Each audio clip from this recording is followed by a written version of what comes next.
नैनीताल जिले के वरिष्ठ पुलिस अधीक्षक प्रीति प्रियदर्शिनी ने राज्य सरकार की गाइडलाइन का अनुपालन कराए जाने के लिए लाल कुआं स्थित नैनीताल जिले की सीमा पर चेक पोस्ट का औचक निरीक्षण किया। साथ ही मानवता को ध्यान में रखते हुए अपनी ड्यूटी के साथ साथ समाज हित के कार्यों करने के निर्देश दिए। वहीं मिशन हौसला के तहत कोरोना कर्फ्यू में जरूरतमंदों की हर संभव ऑक्सीजन सिलेंडर, राशन, भोजन उपलब्ध कराए जाने में मदद किए जाने के दिशा निर्देश दिए। इस दौरान एसएसपी प्रीति प्रियदर्शिनी ने कहा कि लाल कुआं में पुलिस के द्वारा कोविड कर्फ्यू का पालन कराया जा रहा है, जिसमें मानव धर्म को अपनाते हुए शालीनता को ध्यान में रखते हुए सख्ती से कोविड कर्फ्यू का पालन कराए जाने के निर्देश दिए गए हैं। वहीं मोबाइल टीम जगह जगह जाकर कोविड कर्फ्यू का पालन करवा रही है।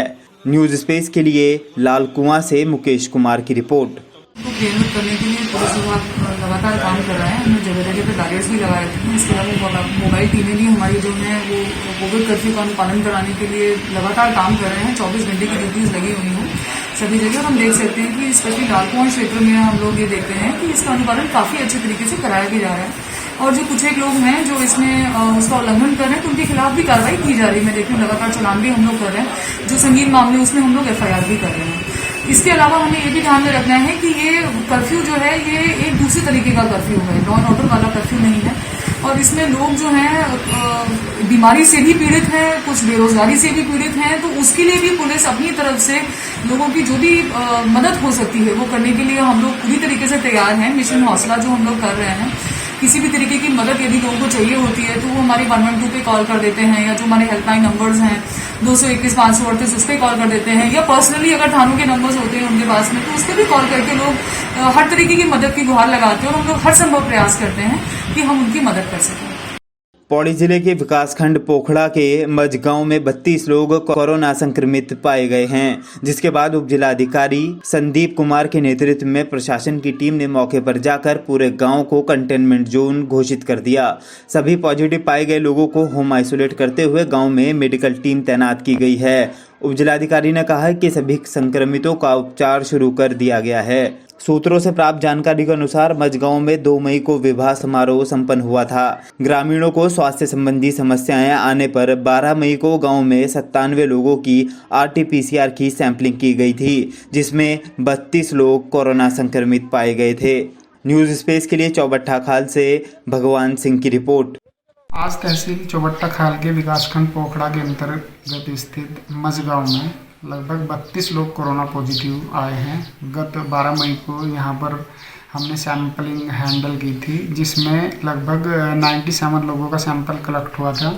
सभी कोरोना पॉजिटिव को हमने होम आइसोलेट कर दिया है। इसके साथ साथ में सभी गांव में हमने HI किट भी प्रोवाइड करा दी है, तथा इसके साथ साथ चिकित्सा विभाग को हमने कॉन्टैक्ट ट्रेसिंग तथा पूरे गांव की सैंपलिंग के लिए निर्देशित कर दिया है। क्षेत्र में कोरोना संक्रमण की प्रभावी रोकथाम के लिए हमने इस गांव को कंटेनमेंट जोन के रूप में घोषित कर दिया तथा गांव को सील कर दिया है। हमारी चिकित्सा विभाग की टीम तथा राजस्व विभाग की टीम लगातार गांव में बनी हुई है। इसके साथ साथ गरीब परिवारों को राशन मुहैया कराने के लिए तहसीलदार को भी निर्देशित कर दिया गया है। 2 दिन पहले हल्द्वानी के एक नीलकंठ अस्पताल में महिला की मौत के बाद हुई तोड़फोड़ के मामले में कोतवाली पुलिस ने 6 लोगों के खिलाफ मामला दर्ज किया है। निजी अस्पताल के मैनेजर मनीष जोशी की तहरीर पर मामला दर्ज कर जांच शुरू कर दी है। आपको बता दें कि नीलकंठ अस्पताल में एक गर्भवती महिला 14 दिनों से भर्ती थी, जिसकी इलाज के दौरान मौत हो गई, जिसके बाद परिजनों ने अस्पताल के डॉक्टरों पर इलाज में लापरवाही बरतने का आरोप लगाया था, जिसके बाद गुस्साए परिजनों ने अस्पताल में तोड़फोड़ कर डॉक्टरों से बदसलूकी भी की थी। पुलिस ने घटनास्थल पर जाकर मौके का जायजा लिया और जांच आगे बढ़ाई, जिसको लेकर अब कोतवाली ने अस्पताल के मैनेजर की शिकायत पर 6 लोगों के खिलाफ आपदा प्रबंधन अधिनियम और महामारी एक्ट सहित IPC की धाराओं में मुकदमा दर्ज किया गया है।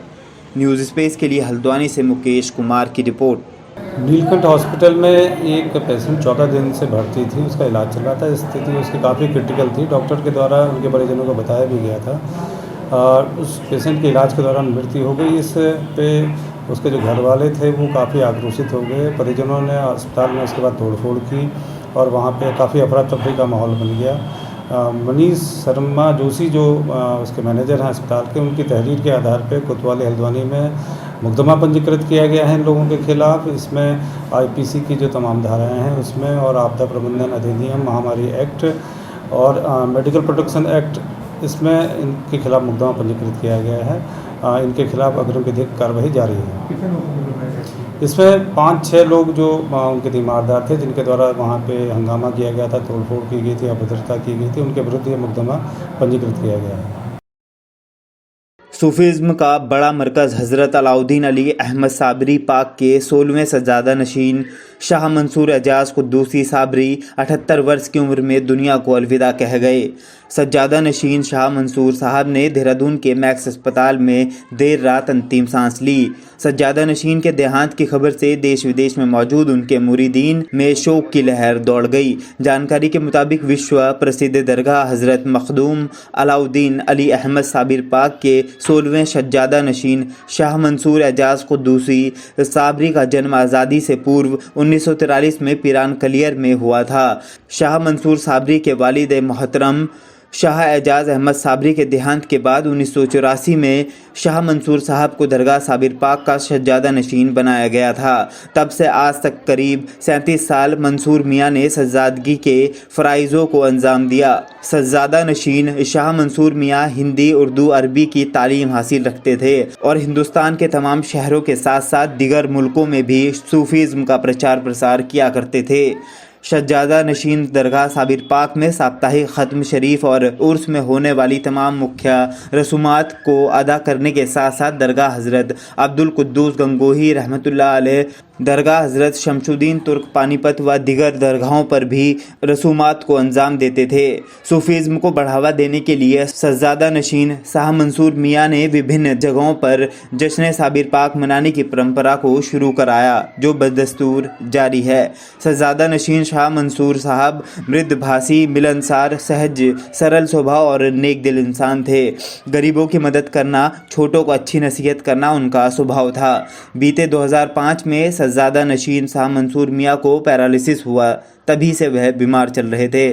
सज्जादा नशीन 5 भाइयों में सबसे बड़े भाई थे, जिनमें शाह मसरूर एजाज उर्फ सब्बू मियाँ, शाह वामिक एजाज, शाह मंजर एजाज उर्फ शम्मी मियाँ व शाह सिबली भाई थे, जो सभी इस दुनिया को अलविदा कह गए। अभी हाल में गंगो शरीफ में होने वाले उर्स में सज्जादा नशीन शाह मंसूर एजाज साबरी ने जुब्बा शरीफ की रसूमात को अदा किया था। शाह मंसूर मियाँ हज़रत कुरैश मियाँ साहब से मुरीद थे। 4 भाइयों ने पहले ही दुनिया को अलविदा कह दिया था और आज सज्जादा नशीन शाह मंसूर एजाज कुद्दूसी साबरी के देहांत के बाद एक अध्याय का अंत हो गया है। न्यूज़ स्पेस के लिए पिराने कलियर से अरशद हुसैन की रिपोर्ट। सज्जादा नशीन हज़रत मंसूर एजाज कुद्दूसी साबरी का बीती रात इंतकाल हो गया। उनकी उम्र 84 वर्ष की थी। उन्होंने 37 साल सज्जादगी के फ़राइज़ को अंजाम दिया, बखूबी अंजाम दिया। दरगाह शरीफ की जितनी भी रसूमातें होती हैं वो सज्जादा नशीन के द्वारा ही अदा की जाती हैं। कलियर शरीफ साबिर पाक की दरगाह के अलावा वो हज़रत अब्दुल कुद्दूस गंगोही रहमतुल्लाह अलैह की दरगाह के भी सज्जादा नशीन थे। सज्जादा नशीन ने सूफ़ीज़्म को हिंदुस्तान के कोने कोने के शहरों में और इसके अलावा बैरूनी मुल्कों में सूफीज़्म का बढ़ावा दिया और सूफीज़्म का प्रचार प्रसार उन्होंने बखूबी अंजाम दिया। उनके इंतकाल से उनके मुरीदों में, सूफीज़्म में, सूफियों में और आसपास इलाके के गांव वालों में बेहद गम का माहौल बना हुआ है। लेकिन क्या किया जाए, कोविड का पालन करते हुए लोग यहाँ पे आ नहीं पा रहे और ख़ुद बज़ात खुद इन लोगों ने भी सभी लोगों को फ़ोन करके मना कर दिया कि आप लोग कोविड का पालन करें, गवर्नमेंट की गाइडलाइन का पालन करें, यहाँ पे आने की किसी को कोई ज़रूरत नहीं है। यही वजह है कि यहाँ पे बहुत कम भीड़ है, वरना यहाँ पे तो एक मेला सा लग जाता है, इतनी पब्लिक यहाँ पे इकट्ठी हो जाती है। तो आज उनको बाद नमाज मगरिब उनको सुपुर्द खाक किया जाएगा और इंशाअल्लाह नया सज्जादा नशीन की नियुक्ति की जाएगी। कोरोना महामारी के बीच बीमारी के साथ साथ आम आदमी पर आर्थिक मंदी की मार पड़ रही है, जिससे उन्हें अपने रोज़मर्रा के खाद्य सामग्री खरीदने की दिक्कतें भी पेश आने लगी हैं। इसको लेकर किन्नर रजनी रावत ने ग्राम खता में ऐसे लोगों को चिन्हित कर अपनी ओर से कच्चा खाद्यान्न वितरण किया, जिससे उनकी कुछ मदद हो सके। उन्होंने कहा कि वह हमेशा से ही आम आदमी के हित के लिए कार्य कर रही हैं। इस कोरोना महामारी में गरीबों की जितनी मदद की जाए उतनी कम है। उन्होंने कहा कि अगर उन्हें अपना सब कुछ बेचकर भी वह गरीबों की मदद कर सके तो यह उनके लिए सौभाग्य की बात होगी। आज लगभग 100 परिवारों को कच्चा खाद्यान्न वितरण किया गया। सहायता मिलने पर ग्रामीणों ने भी किन्नर रजनी रावत का आभार व्यक्त किया, जिससे कि आम आदमी को राहत मिल पाई। न्यूज़ स्पेस के लिए डोईवाला से राजकुमार अग्रवाल की रिपोर्ट। मैडम रजनी रावत ने जो आज जो है लोगों को, गरीब लोगों को जो खाद्यान्न दिया है कोरोना काल में, जिसमें राज्य सरकारें तक फेल है खाद्यान्न देने में, हम इनका बड़ा शुक्रगुजार करते हैं रजनी रावत जी का, जो इस दुख की घड़ी में जो है आम लोगों की इतनी बढ़ चढ़ के मदद कर रही हैं। तो ऐसा ही नहीं है, इनके यहाँ पूरा चक्कू वाले में लंगर लगा हुआ है। मैंने देखा है बहुत लोग, हज़ारों लोग आते हैं, राशन ले जाते हैं। और कोरोना काल में जो है लोगों की इतनी मदद करना, मैं इनका जो है पूरी अपने वार्ड नंबर 14 की जनता की ओर से इनका धन्यवाद अदा करता हूँ। और हमेशा जो है इनकी मेरी दिल से इज्जत है इनके प्रति। देखिए, मेरी बात सुनिए, मैं दूसरे के बारे में तो मैं कुछ कहना ना चाहूँगी, क्योंकि मैंने 21 लाख रुपया तीरथ सिंह रावत जी के पास में, माननीय मुख्यमंत्री जी के पास में पहुंचाई हूं। वो पैसा भी गरीब तक जा रहा है। गरीब तक दो दुख बीमारी के लिए हमने दिए हैं, वो गरीब तक जा रहा है। मैं ये कहना चाहूँगी भैया जी, कोई मैं आज एक के लिए कोई मैं सेवा नहीं कर रही हूँ। मैं तमाम, जब से मैंने अपनी होश संभाली हूँ, मैं चक्कू वाला रहती हूँ। मेरे गुरु लोग थे उस टाइम से। मंगलौर क्षेत्र में लोगों की लगातार हुई मौत के बाद सुर्खियों में आया लिब्बरहिड़ी गांव की सुध लेने के लिए उत्तराखंड सरकार नींद से जाग गया है। स्वास्थ्य विभाग की टीम लगातार गांव में सैंपल एकत्र कर रहे हैं। साथ ही प्रशासन के आला अधिकारियों ने भी गांव में डेरा डाल दिया है, जिससे गांव में हुई लोगों की मौत का सही पता चल पाए। प्रदेश के कैबिनेट गन्ना मंत्री स्वामी यतीश्वरानंद लिब्बरहिड़ी गांव में पहुंचे और गांव के हालात का जायजा लिया। उन्होंने कहा कि इस पूरे मामले की सरकार ने जांच के आदेश दे दिए हैं। गांव में स्वास्थ्य विभाग की टीम सभी ग्रामीणों का सैंपल ले रही है और बीमारों की जांच की जा रही है। न्यूज़ स्पेस के लिए मंगलौर से अरशद हुसैन की रिपोर्ट। 5-6 दिन से लगातार मीडिया के द्वारा भी और जो हमारे डॉक्टर्स हैं, जो अधिकारियों के द्वारा सूचना मिली है कि यहाँ से हमारे 30-35 लोगों की मौत हुई है। बहुत दुखद घटना है। तो उसके बाद सारा मामला संज्ञान में लिया है सरकार ने। मैं समझता हूँ टेस्टिंग का काम बड़े ज़ोर शोर से चल रहा है और जो लोग पॉजिटिव हैं उनके घरों में किट दी जा रही है। अगर किट से काम नहीं चलता है तो उनको हॉस्पिटलों में ले जाया जा रहा है। कुल मिलाकर सरकार की प्राथमिकता है कि सबसे पहले व्यक्ति की जिंदगी बचाने का सरकार का लक्ष्य है। मंगलौर क्षेत्र के लिब्बरहिड़ी गांव में हो रही मौतों की खबर मीडिया में आने के बाद प्रशासन अलर्ट हो गया है। जॉइंट मजिस्ट्रेट ने पूरे गांव को कंटेनमेंट जोन घोषित कर दिया है। गांव में ना तो कोई व्यक्ति बाहर जा सकता है और ना ही बाहर का व्यक्ति गांव के अंदर आ सकता है। स्वास्थ्य विभाग द्वारा घर घर जाकर सभी लोगों के सैंपल लिए जा रहे हैं। जिले की सबसे बड़ी ग्राम सभाओं में शामिल लिब्बरहिड़ी गाँव में पिछले दिनों एक के बाद एक हो रही मौतों ने गाँव में डर का माहौल बना दिया था। गाँव में स्वास्थ्य विभाग की टीम को तैनात किया गया है, जो कि घर घर जाकर सैंपल इकट्ठे किए जा रहे हैं। कंटेनमेंट जोन घोषित होने के बाद एक जोन का व्यक्ति दूसरे जोन में नहीं जा सकेगा। यदि कोई व्यक्ति उल्लंघन करता हुआ पाया जाएगा तो उसके खिलाफ मुकदमे की कार्रवाई की जाएगी। सैंपलिंग के दौरान यदि कोई व्यक्ति संक्रमित पाया जाता है तो उसको आइसोलेशन के जाने की व्यवस्था भी की गई है। न्यूज़ स्पेस के लिए मंगलौर से अरशद हुसैन की रिपोर्ट। तो कोविड के रिगार्डिंग शासन के द्वारा गाइडलाइन जारी की गई है और जो डीएम सर की डायरेक्शन है तो उसको एक तो कर्फ्यू का प्रॉपर पालन करवाया जा रहा है। जो टाइम फ्रेम गवर्नमेंट के द्वारा बनाया गया है जिसमें कुछ चीज़ों को छूट दी गई है तो उसी को अलाउ किया जा रहा है। और बाकी लिब्बरहिड़ी में जो कुछ डेथ के प्रकरण सामने आए हैं तो उसमें जो परिवार है उनसे भी वार्ता की गई और ग्रामवासियों से भी पूछा गया। तो टोटल गाँव की जो आबादी है आई थिंक अराउंड 17,000 के आसपास है और उसमें कुछ ऐसे लोग आइडेंटिफाई हुए हैं जो कि नेचुरल डेथ जिनकी हुई है, जिसमें से कि 10 से 12 पेशेंट ऐसे रहे हैं जो कि जिनको ऑलरेडी प्रॉब्लम थी और जो 75 के आसपास जिनका एज था। और इसके अलावा 7-8 लोग ऐसे आइडेंटिफाई हुए जो फीवर था जिनका, और एक व्यक्ति एम्स में एडमिट था और एक विनय विशाल में था और कुछ लोग ऐसे थे जिनके द्वारा टेस्ट नहीं करवाया गया था, तो 7 से 8 प्रकरण सामने आए हैं इनिशियल जांच में। एंड बाकी एक तो पूरे गांव का सैंपलिंग करवाया जा रहा है कंटिन्यू 3 दिन से। तो 150 के आसपास जो कल तक का सैंपलिंग करवाया गया था उसमें 7-8 पॉजिटिव केसेस आए थे और आज पुनः सैंपलिंग करवाया जा रहा है, जिसमें कि 3 लोग पुनः से पॉजिटिव आए हैं।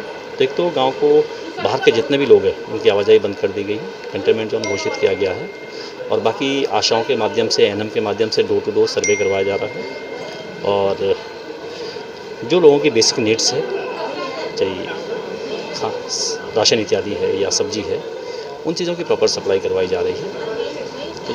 मसूरी में सामाजिक कार्यकर्ता मनीष गोनियाल द्वारा मसूरी के मजदूर वर्ग को राशन और अन्य खाद्य सामग्री देकर मदद की है।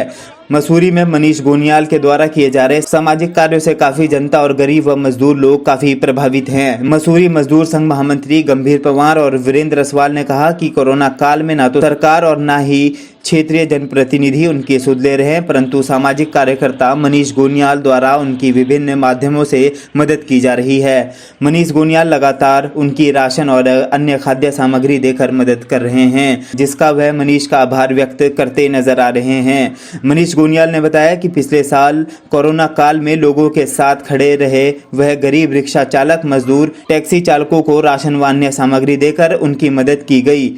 वह इस साल भी लगातार मदद कर रहे हैं। उन्होंने कहा कि उनके द्वारा महिलाओं को स्वावलंबी बनाए जाने को लेकर विभिन्न योजनाओं के तहत काम किया गया है, जिससे मसूरी की महिलाओं को रोजगार के साधन उपलब्ध हुआ और वह आर्थिक रूप से मजबूत बनी। उन्होंने कहा कि कोरोना काल से सरकार निरंकुश हो गई है, ना तो सरकार और न ही क्षेत्रीय जनप्रतिनिधि गरीब जनता की ओर देख रहे हैं। आज गरीब रोजी रोटी को तरस रहा है। मसूरी में दिहाड़ी मजदूरी करने वाला व्यक्ति परेशान है, परंतु कोई भी उनकी मदद के लिए आगे नहीं आ रहा, जो दुर्भाग्यपूर्ण है।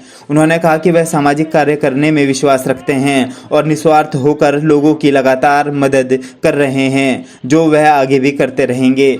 न्यूज़ स्पेस के लिए मसूरी से सुनील सोनकर की रिपोर्ट। और जो हमारे यहाँ पर कोरोना काल चल रहा है, इसमें अभी तक किसी ने इतनी कोई मदद नहीं की है। जो हमारे मनीष गोनियाल जी यहाँ पर आए थे, राशन उन्होंने जो है वितरित की है और इनका बहुत आभारी, बहुत बहुत धन्यवाद करता हूँ। ये कहना चाहूँगा कि आज तक मजदूरों की किसी ने कोई सहायता नहीं की है सरकार की तरफ से। मैंने पिछली बार जो है टूरिज्म विभाग को या मुख्य सचिव को लेटर भी भेजे हैं, क्योंकि पिछली बार भी ये मामला चल रहा था, अभी तक चल रहा है। तो हमारे मजदूरों को किसी प्रकार की कोई सहायता जो है यहाँ पर नहीं दी गई है। आज मजदूर जो है अपनी रोजी रोटी के लिए जगह जगह जो है भटक रहे हैं। मेरा इसमें ये कहना है कि मैं हमेशा पिछले साल भी जब लॉकडाउन लगा था उसमें भी जमीनी स्तर में मैंने लोगों की समस्या सुनी और आर्थिक सहायता में मदद करी, राशन देने में भी मदद करी। और आज के दिन में भी जितने दिन ये लॉकडाउन लगा रहेगा तो मैं आर्थिक सहायता और राशन देने में इनकी गरीब जनता की मदद करता रहूँगा। और क्या मानते हैं खेती? असल में सरकार और उनके मंत्री और विधायक आपस में ही भिड़ने में लगे हुए हैं और एक दूसरे के खिलाफ बयानबाजी कर रहे हैं और इसमें धरातल में कोई काम नहीं कर रहे हैं। इनको पहले जनता को देखना चाहिए, उसके बाद अपनी आपसी रंजिश बाद में निकालनी चाहिए। ऐसे में आप लगातार मांग कर रहे हैं? मतलब कल परसों एक विज्ञापन देने वाला हूँ डीएम साहब को, तो उसमें ये मांग चाह रहा हूँ सरकार से कि जो रिक्शा चालक वाले हो गए जितने भी हो गए मसूरी के अंदर जितने पैटेक्स सतन मसूरी है, क्योंकि पैटेक्स से इनका रोजगार चलता था, क्योंकि पैटेक्स अब बंद हो गया। तो इसमें मैं चाहता हूँ कि इनका बिजली का बिल और टैक्स इसमें आदि सारे इनके माफ होने चाहिए, पानी बिजली के बिल सब माफ होने चाहिए। उत्तराखंड में कोरोना कर्फ्यू लगातार जारी है। सरकार भी कोरोना की रोकथाम के लिए प्रयास कर रही है। प्रशासन भी सरकार के आदेशों को लोगों से कड़ाई से पालन करा रही है, लेकिन जनता है कि मानती नहीं। जी हां, जिला उधम सिंह नगर के जसपुर में प्रशासन भी कोविड कर्फ्यू का पालन न करने वालों के खिलाफ लगातार कार्रवाई कर रहा है।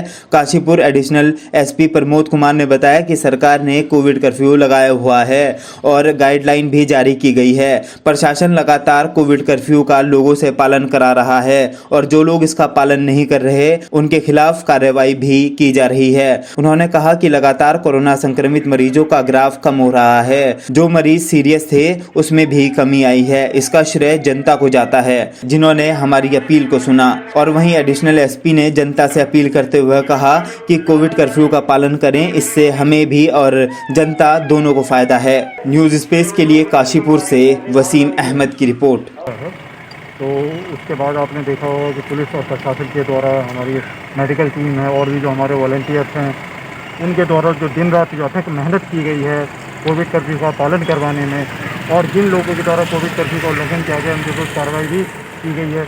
जिनके द्वारा कोविड कर्फ्यू के दौरान अपनी अनाधिकृत रूप से दुकानें खोली गई हैं या अनाधिकृत रूप से घूमते हुए पाए गए हैं उनके विरुद्ध कार्रवाई भी सख्ताई से की गई है। पुलिस के द्वारा जो है काफ़ी मात्रा में इन्फोर्समेंट की कार्रवाई की गई है, जिसमें कि विदाउट फेस मास्क के हैं, विदाउट सोशल डिस्टेंसिंग के चालान भी किए गए हैं। तो देखिए इसी का नतीजा है कि संभवतः पिछले 3-4 दिनों से, जैसा आपको पता है कि ग्राफ हमारे कोरोना का थोड़ा गिरा है, जो पेशेंट सीरियस थे उसमें भी कमी आई है, जो ऑक्सीजन की हमारी डिमांड है उसमें भी हल्की हल्की कमी आ रही है। तो इसका तो श्रेय देखिए आम जन को भी, जिन्होंने हमारी अपील को सुना और सोशल डिस्टेंसिंग का पालन किया, बाहर निकले तो फिर फेस मास्क का भी पालन उनके द्वारा किया गया है। तो लगातार मेरा यही निवेदन है और मेरी आम जन से अभी भी यही अपील है कि देखिए अभी खतरा जो है पहले नहीं है, अभी खतरा लगातार बना हुआ है। तो अभी भी हम लोग जो हैं अपने घरों के अंदर रहेंगे तो सुरक्षित रहेंगे।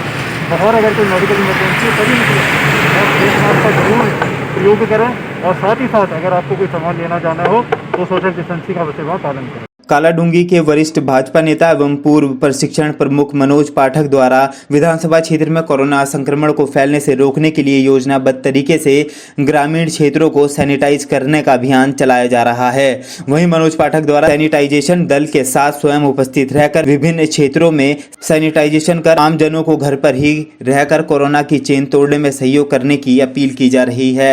यहाँ भाजपा के वरिष्ठ नेता एवं पूर्व प्रशिक्षण प्रमुख मनोज पाठक द्वारा विधानसभा क्षेत्र के अंतर्गत मल्ला फतेहपुर, ग्राम गुजोड़ा, पीपल पोखरा आदि ग्रामीण क्षेत्रों में सैनिटाइजेशन किया गया। बताते चले कि विधानसभा क्षेत्र में निरंतर बढ़ रहे कोरोना के संक्रमण को रोकने के लिए भाजपा नेता मनोज पाठक द्वारा योजना बनाकर ग्रामीण क्षेत्रों को सैनिटाइज किया जा रहा है। उन्होंने लोगों से मास्क का इस्तेमाल करने, शारीरिक दूरी बनाए रखने की अपील की और अनावश्यक कार्यों के लिए घर से बाहर न निकलें। घर से बाहर तभी निकलें जब कोई आवश्यक कार्य हो। न्यूज स्पेस के लिए कालाडूंगी से मुकेश कुमार की रिपोर्ट। तो ये जो ये मनोज पाठक जी कर रहे हैं ना, ये तो बहुत बढ़िया काम कर रहे हैं, पर हमारे विधायक जी सो गए कहीं, लगता है मेरे को। हम तो उनके बहुत पुराने मुरीद हैं, पर वो सो गए हैं, क्योंकि उन्होंने 1 टैंकर या 2 टैंकर सैनिटाइजर करवाना चाहिए था। उन्होंने देख के भी इधर को आए, मर भी गए यहाँ कोरोना से कई, हमारी खुद बहू मरी है। पर वही है, राम भरोसे पर्वत परियो कभी न कभी हो जाए, काम कुछ नहीं है। अगली दफे देखा जाएगा कि ऐसे लोगों के लिए पब्लिक के बीच में लाया जाएगा इन लोगों को। हम खुद बीजेपी वाले हैं, सुबह शाम इसी में काम कर रहे हैं, तो इन्होंने इतना बड़ा काम किया, बहुत बहुत धन्यवाद। पीपल पोखरा क्षेत्र में कोविड-19 के बहुत सारे पेशेंट आने के कारण क्षेत्र में सैनिटाइजेशन का काम हो रहा है, और विशेष रूप से पूरे क्षेत्र की टीम सैनिटाइजेशन में जो लगी है, मुझे लगता है इन सब ने मिलकर के गुजरोड़ा में, मल्ला फतेहपुर में और पीपल पोखरा क्षेत्र में घर घर जाकर के सैनिटाइजेशन का काम किया है। इसके लिए सबको बहुत बहुत आभार है। किच्छा नगर पालिका के वार्ड सभासद अपने वार्डों की समस्याओं का ज्ञापन लेकर नगर पालिका पहुंचे थे, जिस पर नगर पालिका अधिशासी अधिकारी अपने काम में व्यस्त थे। व्यस्त होने के कारण नगर पालिका अधिशासी अधिकारी ने वार्ड सभासदों से ज्ञापन लेने व मिलने से मना कर दिया, जिससे वार्ड सभासद नाराज होकर नगर पालिका के अंदर धरने पर बैठ गए, जिस पर उपजिलाधिकारी नरेश दुर्गापाल ने आकर वार्ड सभासदों से वार्ता कर जल्दी ही समस्याओं को दूर करने का आश्वासन दिया, जिस पर वार्ड सभासदों ने एक ज्ञापन उपजिलाधिकारी को सौंपा, जिसमें उन्होंने कहा कि अधिशासी अधिकारी द्वारा सभासद के साथ उचित रवैया नहीं करते, लगातार अपनी हठधर्मिता के चलते हिटलरशाही दिखाते हैं और बात बात पर उत्तेजना जाहिर करते हैं और गलत बातों का प्रयोग करते हैं। सभासदों ने आरोप लगाया कि लगातार 4 सालों से किच्छा नगर पालिका में अधिशासी अधिकारी पद पर बने हुए हैं, लिहाजा इनकी तत्काल तबादला की कार्रवाई करनी चाहिए। न्यूज स्पेस के लिए किच्छा से रंजीत सिंह की रिपोर्ट। हमारे नगर पालिका किच्छा के सभासद हैं, वो सैनिटाइजेशन और अन्य कोविड के कार्यों को लेकर के जो पालिका द्वारा कार्य किए जा रहे हैं उससे थोड़ा संतुष्ट नहीं है।